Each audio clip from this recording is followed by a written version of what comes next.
Hello, everyone. Welcome to Folktales with Sassy. Ifeoma stood by the doorway, facing the night, her breath rising in small clouds as the rain finally broke through the clouds and drizzled softly on the compound. Behind her, Chuka remained still, watching the back of the woman he loved more deeply than words could carry. She had faced hunger, humiliation, and shame, but betrayal cut differently no matter how well-intentioned. "I don't know what to feel," she said at last, her voice barely louder than the rain. "You saw me at my lowest. You held all the power. You knew the truth, and I didn't." Chuka's voice cracked. "It wasn't power I felt. It was fear. Fear that if you knew who I was, you'd leave. I just, I needed someone to love me as a man, not a wallet." Ifeoma turned slowly, her eyes soft, but still wary. "But you also needed to trust me. You say you chose me for my truth, but you met it with your silence." "I was wrong," he admitted, "but not about you. I would rather lose every coin I have than lose what we've found." There was silence. Then Ifeoma stepped forward, her eyes glistening. "I need time, not to decide if I love you. I already do. But I need time to heal from the truth you hid." Chuka nodded. "Take all the time you need. I'm not going anywhere." She placed a hand on his chest. "But I won't run either." They stood there, unmoving, as rain whispered against the zinc roof above them. Two people, no longer strangers, learning to rebuild, not from comfort, but from courage. Later that night, as they lay on the bed, backs touching but hearts still aching, Ifeoma whispered into the darkness, "From this moment, no more secrets. We rise or fall together." Chuka reached for her hand and held it. "Yes," he said, "together." The morning after the rain, the earth smelled rich and forgiving, as though it too had decided to start again. Ifeoma woke before the birds, her spirit restless. She sat at the edge of the bed watching Chuka sleep, wondering how the same man who carried so much truth in silence could also give so much peace without words. But the stillness didn't last. Just as she tied her wrapper to sweep the compound, a knock sounded at the door. It was heavy, impatient. Chuka sat up instantly. "I'll get it," he said, rubbing his eyes. Outside stood two unexpected visitors, Okonkwo, Ifeoma's father, and his wife, Mama Njideka, both dressed in their best faded clothes. Okonkwo held his hat like a humble man, but his eyes darted with something else, urgency and calculation. "Ifeoma, my daughter," he called out the moment she stepped into view. "Ah, see how city life has transformed you. You're now a big madam." Ifeoma's body stiffened. "What are you doing here?"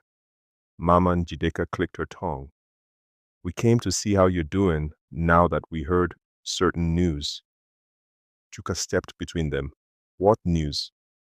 Okonkwo cleared his throat. "Well, people are saying that you're not just some night guard, that you're from a powerful family, that you're building things. We thought maybe Ifeoma's younger sister could join her here. Life is hard in Ijula." Ifeoma's blood boiled. She took one step forward. "You gave me away like a sack of beans, and now you're here because you think there's wealth to squeeze." Okonkwo fumbled. "Ah, my daughter, we were only trying to survive." "I survived too," she said coldly, "but I did it without betraying others." Chuka gently placed a hand on her shoulder. She didn't shake it off. "I forgive you," Ifeoma said at last, her voice cold and steady. "But let this be your last visit, unless it's with clean intentions." And without waiting for a reply, she closed the door behind them. That night, after the confrontation with her father, Ifeoma couldn't sleep. She lay awake beside Chuka, the echoes of Okonkwo's voice still scratching at the edges of her mind. Not because she missed him, no, but because she was realizing just how far she had come. The girl who once trembled at raised voices had just sent her past away with a firm hand. Chuka reached for her under the blanket, his fingers intertwining with hers. "You were strong today," he whispered. "I didn't feel strong," she replied. "You were," he said. "You showed them you can't be used anymore. That's real strength." In the days that followed, something in Ifeoma changed. She began waking up with new fire in her spirit. She joined Madame Ebube's household staff more officially, not as a servant, but as the new kitchen supervisor. Her food had won hearts long before she wore any title, and now even visitors began to ask for the stew that girl makes. One day, as she was arranging vegetables in baskets, Madame Ebube called her to the main house. "My daughter," the woman said gently, "Chuka told me you still want to return to school." "Yes, ma, but we don't have enough saved yet." Madame Ebube smiled. "Who says you must wait? I've seen how you live, how you respect this home. I've seen the peace you bring to my son. I want to sponsor your education, Ifeoma. Fully." Ifeoma's knees almost gave way. Tears welled in her eyes. "Ma, I don't even know what to say." "Say yes," Madame Ebube said. "You've given this house more than you know. It's time someone gave something back." Ifeoma knelt down slowly and bowed her head. "Then yes, ma. 1,000 times yes." The dreams she once whispered into pillows at night were becoming reality, one answered prayer at a time. The following week, Ifeoma sat at the plastic table in their small sitting room, a blank sheet of paper before her, a pen trembling between her fingers. The air smelled of fried plantain and learning. Her acceptance letter into the university sat folded beside her like a prized talisman. She had been admitted to study public health, the same field her late mother once dreamed of pursuing but never had the chance. Chuka entered, his shirt damp with sweat from his evening jog, and paused when he saw her deep in thought. "What are you writing?" he asked. She smiled softly. "A letter. To myself." He sat beside her. "May I read it?" She shook her head. "Not yet. It's for a day when I feel lost again. I want to remember who I was, who I am, and who I want to become." She began to write. "Dear Ifeoma, if you are reading this, it means you've forgotten how far you've come. It means you're doubting your worth again. So let me remind you, you are not the girl who was given away like a broom. You are the woman who chose dignity over comfort, love over wealth, and truth over flattery. You survived red dust and bitter hands. You are here now. You are blooming. Don't ever shrink again. Love your rising self." Chuka watched her finish the letter and place it carefully inside an envelope. "You're going to do great things," he said. "I don't want greatness," she replied.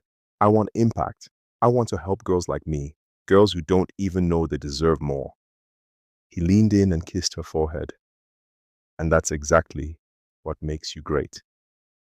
That night, under the soft hum of the ceiling fan and the glow of a single bulb, Ifeoma placed her letter beneath her mattress, close to her dreams, safe from dust, and ready for the future.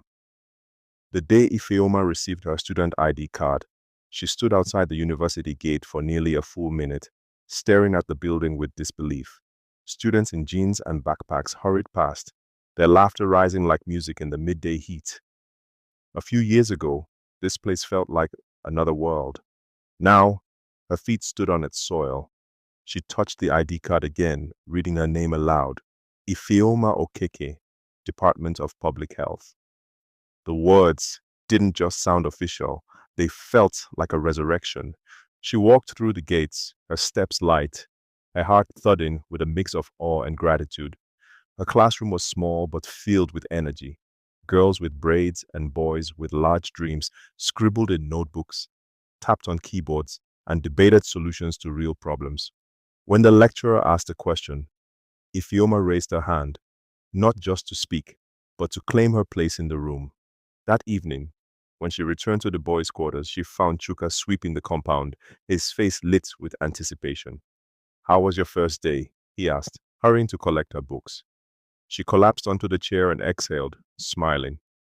"It was overwhelming and perfect. I was afraid I wouldn't fit in, but I did. I answered questions. I even made 2 new friends." Chuka nodded proudly. "I told you, there's no room you can't belong in." She looked around the small room they still lived in, tiny, old, but warm with love. "Soon we'll move to a better place," she said. "I want to build us a life that matches the dreams we hold." Chuka chuckled. One brick at a time. No, she said, leaning into him. One truth at a time. And as night fell on Umunze City, Ifeoma felt something rare, joy, without fear. Her life was no longer waiting to begin. It had already started, and it was moving forward with power. The weekend came with soft winds and the scent of new rain. Chuka and Ifeoma sat beneath the mango tree just outside the compound wall, a place they often visited when they needed to think or breathe. The tree, old and knotted, had stood longer than most houses in that neighborhood. It had seen lovers quarrel, mothers scold, and children grow. Chuka unwrapped a small brown parcel and handed it to Ifeoma. Open it, he said with a mischievous smile. Inside were 6 tiny envelopes, each labeled in his rough handwriting: okra, pepper, water leaf, ugu, scent leaf, bitter leaf, seeds. She looked at him, confused but curious. Chuka, are we farming? He grinned. Number. We're planting a dream. He pointed to a corner of the compound where wheat had grown wild. You said you wanted to start something that could help others. A food stall, a kitchen, a training place for women who feel like the world forgot them. We can start small. A garden. You grow the food, cook the food, teach others to do the same. Ifeoma blinked at the tiny seeds in her palm. Such small things, and yet so full of life. I don't know what to say, she whispered. Say yes, he replied. Let's grow something together, not just with money, but with heart. She nodded slowly, her fingers closing over the envelopes. Yes, let's build something the dust cannot erase. That evening, they cleared the ground. With bare hands and aching backs, they pulled weeds and turned the soil. It wasn't much, just a few meters of earth, but it was theirs. And as the stars blinked awake above them, Ifeoma whispered to the soil beneath her feet. You buried my pain, now grow my purpose. The first seed had been planted in the earth and in her destiny. Within a week, green shoots began to rise from the soil like tiny flags of hope. Ifeoma knelt each morning to water them, humming songs her mother used to sing while working in the farm back in Ijula. She touched each sprout gently, whispering, Grow well. You carry more than just leaves. You carry futures. Word of the small garden spread through the compound. Madame Ebube passed by one afternoon and raised her brows in admiration. You're farming in the city? No, ma, Ifeoma said with a soft smile. I'm preparing a table. The woman nodded thoughtfully but said no more. Ifeoma soon began jotting recipes again in a notebook. She scribbled ideas for soups, meal packs, and even how to dry and sell spices in sachets. It wasn't just cooking anymore, it was a vision. On a quiet Sunday afternoon, while Ifeoma was tending to the ugu plants, Chuka approached with a small wooden sign. He had carved it himself and painted the letters with leftover nail polish. Ndimimuo Nri, it read. Ifeoma read it aloud and gasped. The spirits of food. He grinned. You said your mother used to say cooking was spiritual. She laughed and clapped softly. This is beautiful. They planted the sign beside the garden. It was crooked, slightly chipped, and too small, but it stood like a monument. Later that evening, a girl from the next compound, maybe 17, approached quietly. She had heard of the garden, and she wanted to learn how to grow ugu too. I just want to know how to feed myself properly, she whispered. Ifeoma smiled and said, Come tomorrow. Bring a small basket and your questions. And so the seeds sprouted, not just leaves, but learning, dignity, and quiet sisterhood. The garden wasn't just feeding bodies, it was beginning to feed souls. The days that followed turned into quiet revolution. Every morning, Ifeoma opened her small garden gate to more than just sunlight. Young women and girls began arriving, some shy, some curious, and some already tired of being forgotten. They came with empty baskets, bare notebooks, and stories that cracked like dry earth. Ifeoma welcomed them all. She taught them how to till soil with hands, how to harvest pepper without crushing the stem, and how to use leftover leaves to flavor soups instead of throwing them away. But more than that, she taught them how to lift their chins again, how to measure their value not by coins but by courage. One girl named Adaze, with scarred arms and eyes that had seen too much, lingered after class. "Auntie Ifeoma," she said one afternoon, "do you think I can ever start my own food stall?" Ifeoma smiled gently. "Do you know how many times I asked myself that same question?" Adaze looked up, surprised. "I came to this city with nothing but a plastic bag and pain," she continued. "But I found peace, and now I'm building purpose. You can too, one meal at a time." Adaze nodded, and something in her posture straightened, like a tree learning how to rise again after a storm. Chuka began helping after his security shifts, nailing together wooden benches for their lessons. He even printed flyers with borrowed money and pasted them around the market. "Free garden skills for girls," they read. "Start with soil, grow your strength." Madame Ebube watched from a balcony, saying nothing. But once, as Ifeoma passed by, she called out quietly, "You've become a root in this house, my daughter. Even I can feel your shade." And Ifeoma, who once slept hungry on the floor of a broken house, smiled, not because she had arrived, but because she was becoming. On a bright Saturday morning, the compound buzzed with a new kind of energy. Chuka had arranged 3 borrowed plastic tables, and Ifeoma and the girls from her garden circle were preparing their first community tasting day. They called it the Feast of Firsts. It wasn't a business lunch, not yet. It was a celebration of growth, courage, and collaboration. Steam rose from pots of egusi soup, pepper stew, and jollof rice that shimmered red like the sunlit soil of Ijula. There was plantain sliced like flower petals, and roasted yams brushed with palm oil. Ades made a special fish sauce, and one quiet girl named Chiamaka fried akara until her face glowed with pride. Ifeoma moved among them, correcting seasoning, adjusting firewood, and wiping sweat off brows. She wasn't just teaching, she was building a family. By noon, neighbors from nearby compounds drifted in, drawn by the smells and the laughter. Some came with suspicion, some with curiosity, but all left with full bellies and softened hearts. Madame Ebube arrived last, escorted by her driver and dressed in a simple blue wrapper. She sampled Adese's fish sauce and nodded with satisfaction. "Who taught you this?" she asked. "Auntie Ifeoma," Adese replied, eyes shining. Madame Ebube turned to Ifeoma. "Do you realize what you've done?" Ifeoma smiled. "We're just feeding people, Ma." "No," the older woman said. "You're waking them." Later, as the sun sank low and the guests returned home, the girls sat on mats eating what was left. Laughter filled the compound, easy and loud, like thunder with no storm. Chuka brought out a small notebook and handed it to Ifeoma. "Your first ledger," he said. "Keep track of everything. This garden kitchen, it's not just a dream anymore. It's a seed that's taken root." And as she wrote Day 1, the Feast of Firsts, on the first page, Ifeoma felt it deep in her spirit. Something greater had begun. By the next moon, the small food garden behind Madame Ebube's house had transformed into something more than just a patch of green. The girls now wore matching aprons sewn by a tailor in the neighborhood, each bearing the words, "Ndi Muonri," we feed with purpose.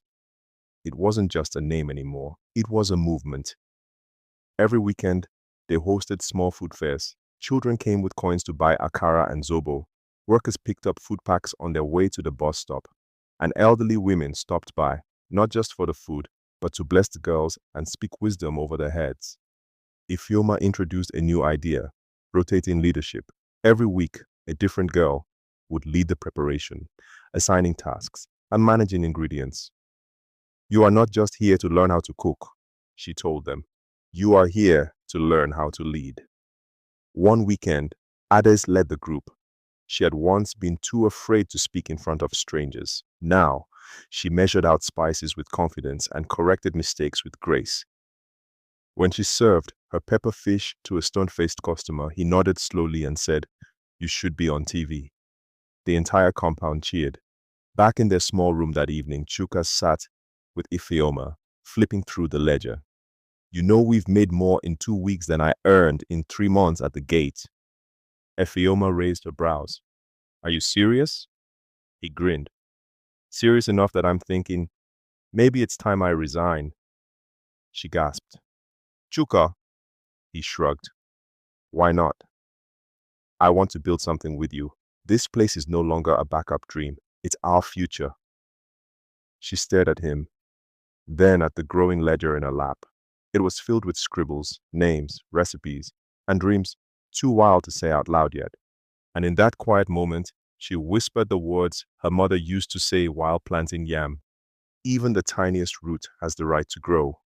Just as Ifeoma and Chuka began discussing new ideas for expanding their food garden into a mobile food service, a voice from the past came knocking, this time through a vibrating phone. It was a number from Ijula. Chuka handed the phone to Ifeoma. Your village. Are you sure you want to answer? She hesitated for a breath, then picked up. Hello? The voice on the other end was soft but unmistakable.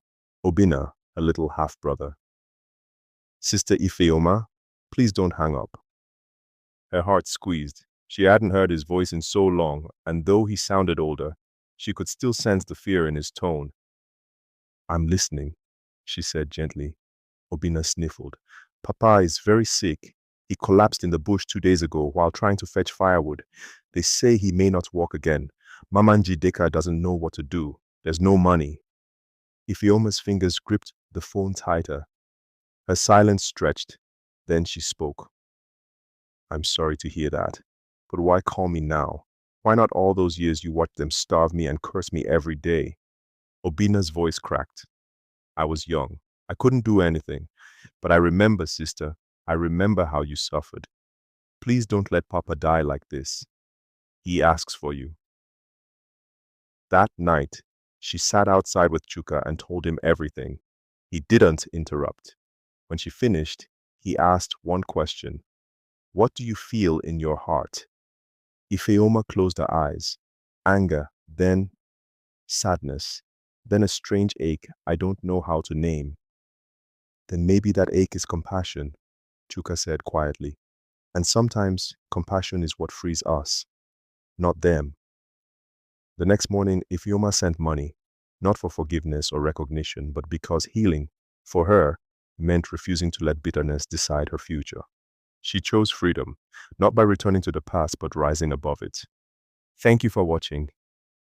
Tell me in the comments section what you think about the story. See you at our next one. Bye for now.